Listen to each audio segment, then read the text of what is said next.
My name is Jonathan Cox, Division Chief and Public Information Officer with Cal Fire Incident Management Team 6.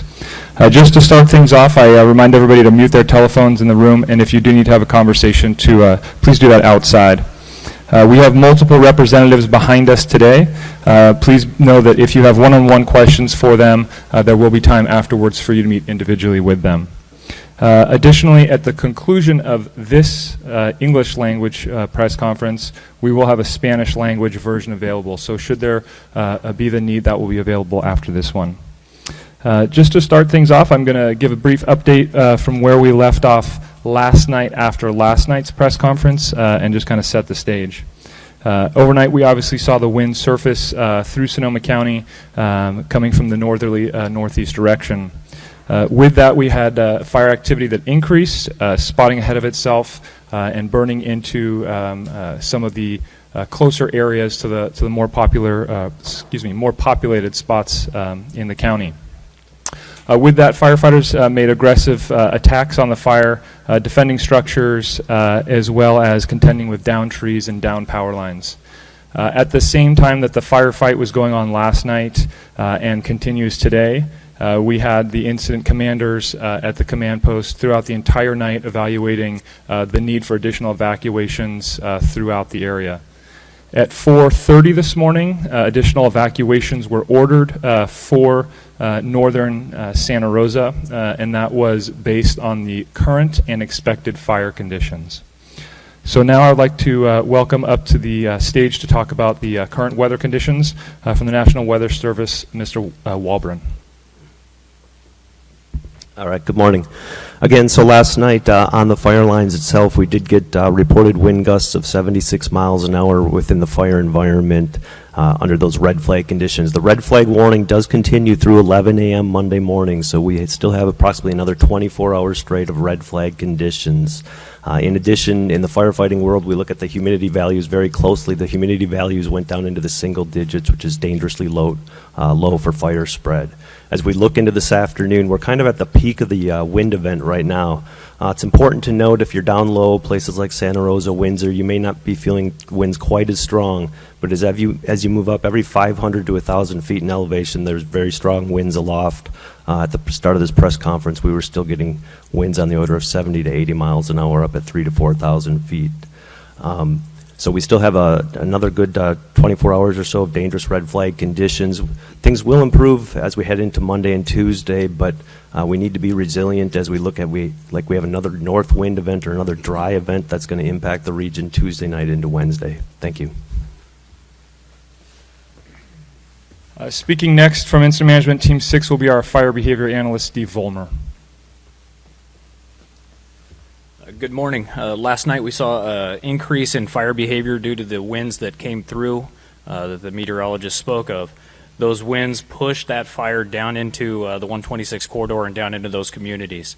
We've got spotting potentials up to and over 1 mile in certain areas. We've got rates of spread that are extremely dangerous at this point with erratic fire behavior. This fire, we know what it's doing. We know where it's going to go.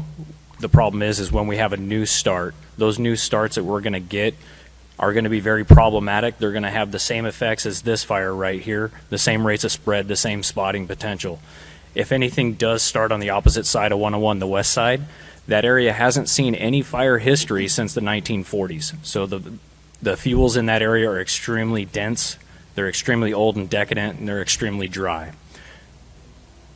So we're currently modeling all of the fire behavior potentials that we can have for this fire that we've got, the Kincade, as well as for other areas in the surrounding location that could be potential problems. Thank you. Now we are going to introduce one of the incident commanders, Mike Blankenheim, behind me. He's going to give you a quick update of the current status of where the fire is. So he'll be behind me on the map. Chief Blankenheim. Okay, good morning all. Just to echo what the IMET and the FN have talked about, we did see those conditions materialize at about 1 o'clock this morning as predicted. When the weather showed up, again, as predicted, we saw the fire conditions that Steve Vollmer talked about.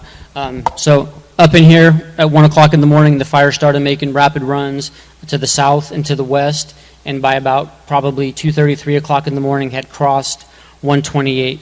The fire right now is fairly well established on the south and west side of 128, in between 128 and Highway 101. It has not crossed Highway 101 yet, but it is starting to impact Highway 101 between Healdsburg and Windsor. So with that, priorities today are going to continue to be the west side, the south side, and if possible, keep it crossing Highway 101. If we're not able to do that, the map probably looks quite a bit different than what you saw yesterday. We've built a pretty expansive organization on the west side of Highway 101 to deal with that if it comes across the highway and starts making a run into the communities west of there. We've got the organization built and staffed, so we'll be ready for it when it comes across. Thank you. Thanks. Just so we can get the chief back to the command center, can we have anyone who has questions specifically to the fire operations right now? If they have any questions for Chief Blankenheim, now would be the appropriate time. To what extent do people on the west side of 101 have to be concerned that this thing really could spread not only just on the other side of 101, but further in? I think given the current and predicted fire conditions, I think very concerned. Like you can see the map there, we've built a fairly expansive organization and are staffing it right now and working with our partners in law enforcement, build an evacuation plan that they'll speak to here in a few minutes. So short answer is very concerned.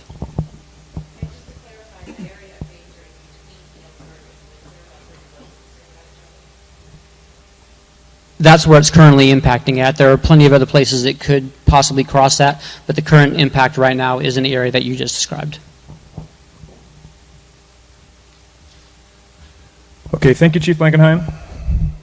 I would next like to invite up to the podium the Sheriff for Sonoma County, Sheriff Essick. Good morning, I'm Mark Essick, I'm the Sheriff of Sonoma County. It was quite a night for us. We have over 180,000 people under evacuation right now. Some of the evacuations that we added yesterday afternoon and through the night included the areas around Sebastopol and West County. And I could say that although I've heard some people express concerns that we're evacuating too many people, I think those concerns are not valid at this point.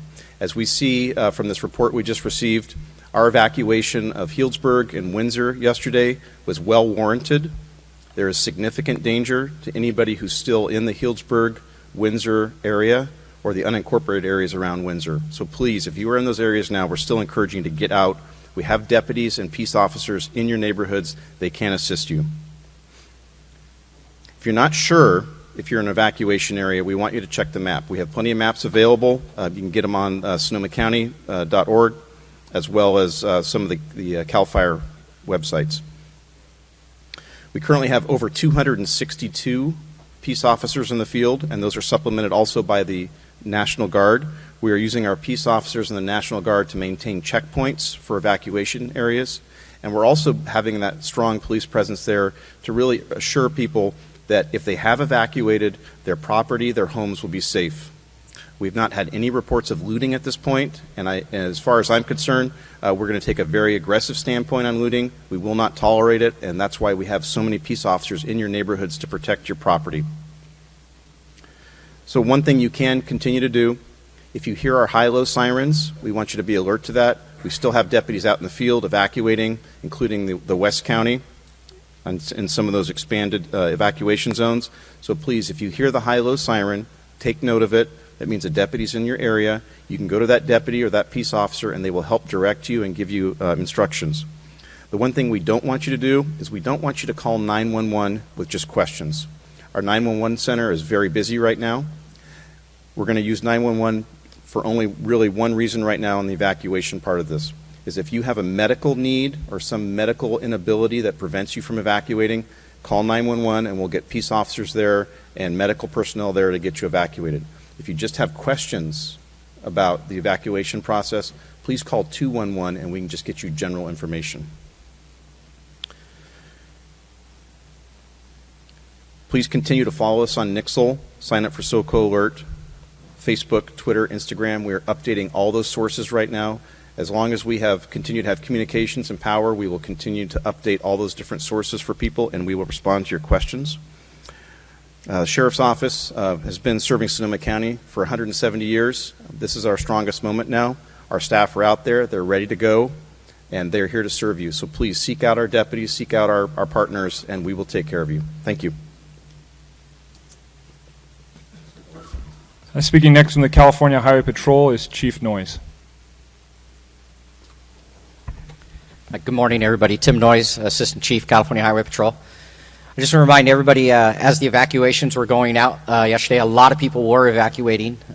You saw a great deal of traffic. We appreciate the fact that everybody was heading southbound. I do want to thank everybody because even though it was heavy traffic, we didn't have major incidents, and that really helped keep the flow going as quickly as we did. We still have a heavy flow this morning going southbound. Please continue to heed these evacuation orders. This is a major incident, and we're still bringing in additional resources, not just locally, but regionally. And we need these roadways cleared to move these. And plus, we have a lot of emergency situations, and the system's really fluid. So we're moving equipment very quickly back and forth. So if you have nothing to do with this area, please stay out of the area. Please keep the roadways clear. Early this morning, we did have the 101 closed. We were able to reopen it. However, I hate to inform you that as we are speaking, we are reclosing the 101 freeway from Arata to Dry Creek due to no visibility pretty much across the roadway through that area and due to heavy smoke. We are going to be moving a lot of equipment through that area, so please stay away from the area. And we will continue to try and keep the roadway as clear as possible. And for everybody else, just please keep using your patience and calmly evacuating like you have been in the area. The power's been out for a great deal of time. We still have a great deal of intersections that have no power. Remember to treat those blacked out or flashing traffic signals as stop signs. And for those of you guys that are stopping, don't assume the other vehicle is going to stop. Make sure that it's clear, and because we want everybody to be safe and get out of here as quickly as possible, because every time we have to respond to something, that's that much more of our resources that are being tied up to help everybody else. So thank you. Next, representing the Sonoma County Board of Supervisors, Supervisor Rabbit. Thank you very much. First off, I got to just say how grateful we are to all the firefighters, to law enforcement personnel, and to all those who have come to Sonoma County in our time of need. We know last night, in spite of our obvious concerns going forward, could have been much worse without the battle fought by the firefighters out there. It was a full court press they put on last night, and that remains the case as we speak. We know there are more resources coming to our aid here in Sonoma County. We know we are not out of the woods, and the wind conditions that were ferocious continued even today, as you heard, and the red flag warning remains in effect. We ask everyone to stay out of the evacuated areas. We ask everyone to stay off the roads as well. We ask everyone to take care of themselves, take care of your family, your neighbors. Public safety is our highest priority. There are new evacuation centers being set up as we speak. I can tell you that Napa Valley College is an evacuation center now. Crosswalk Community Church over in Napa also has facilities. The Marin County Fairgrounds is also open to residents of Sonoma County who are evacuating. And lastly, the Alameda County Fairgrounds is another spot where you can take large animals. So thank you for that. Again, public safety is our number one concern. We need to let the firefighters be able to do their job. We appreciate the orderly evacuation that took place and the great job by the sheriff, but we need to stay safe. We need to stay vigilant. We need to make sure that you are signed up for alerts as we go forward. And I would recommend that you look at socoemergency.org, S-O-C-O emergency.org, for the latest on evacuations and other emergency news from the County of Sonoma. And I also want to say thank you to all of our state partners as we ramp up more and more shelters with the number of people that have been evacuated. The cooperation, the collaboration has been nothing short of wonderful. So thank you very much. Thank you. In regards to the evacuation zones, the map you see behind me, the live fire map that many of you are streaming, does have the most current evacuations in Sonoma County. That includes zones 1, 2, 3, 4, 5, 6, 7, 8, 9, and 10. Those are all currently under evacuation, and that is showing on the map.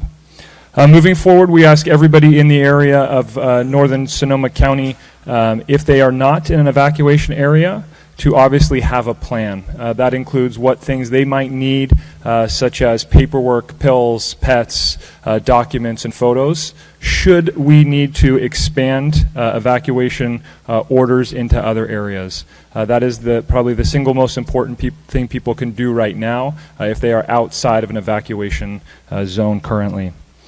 We have 3,000 plus firefighters now out on the line. That includes a significant number of air resources. Air resources will be out there throughout the day.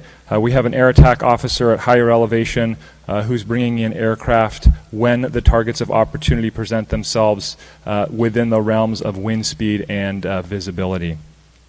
And finally, I just want to say thank you to every member of the public who has assisted the firefighters by evacuating early. We are only successful when the public does evacuate, and we, from the bottom of our hearts, thank you for evacuating early. That really does help our efforts.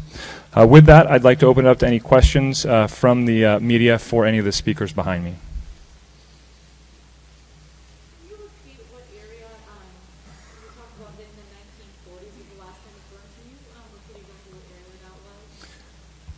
Sure. Are you talking about the Hanley fire or a different fire? Well, you said back in the 1940s was the last time this one area burned, and if the fire moves towards that direction, then obviously there's a lot of fuel there. Right. You're talking about the west side of 101. Yeah, we can get you fire information about fire history.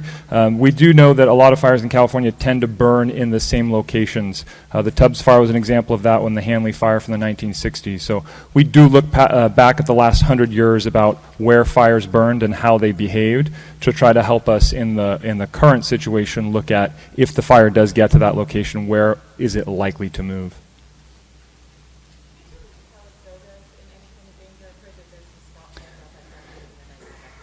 So that's a great question. We're talking about Napa County and in Calistoga. Our liaisons and our law liaisons and all of our incident commanders are currently working with the surrounding counties, Lake County, Napa County. Specific to Napa County, I do know that they are working on looking at what the potential impact is on there, and if and when that decision is made, it will be broadcast.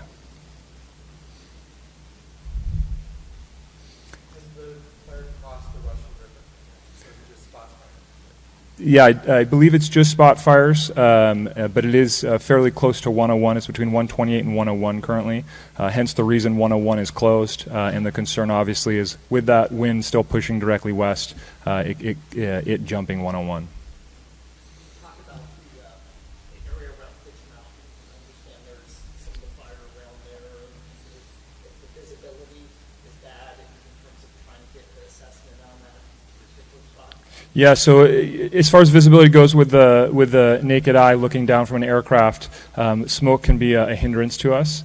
We do have the ability to once or so a day get infrared up there and actually take a look at where the heat is with infrared cameras that look through the smoke. So that's done on a cycle, and obviously once that's done, we're able to see where more of the smoke is. I would say right now with the amount of wind we're getting at higher elevations, we're just seeing the spotting issues that we have ahead of ourselves. As soon as the map is produced, you know, it's changed since that moment. So there's a lot of concern out there for the progression of the spots that we're seeing.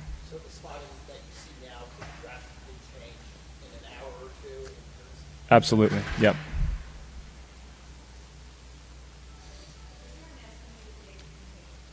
Yeah, so a rough estimate right now is November 7th. Obviously, you know, we're in a little bit of a defensive position with Mother Nature at the moment, and that's always has the potential to change, but no, November 7th is our target.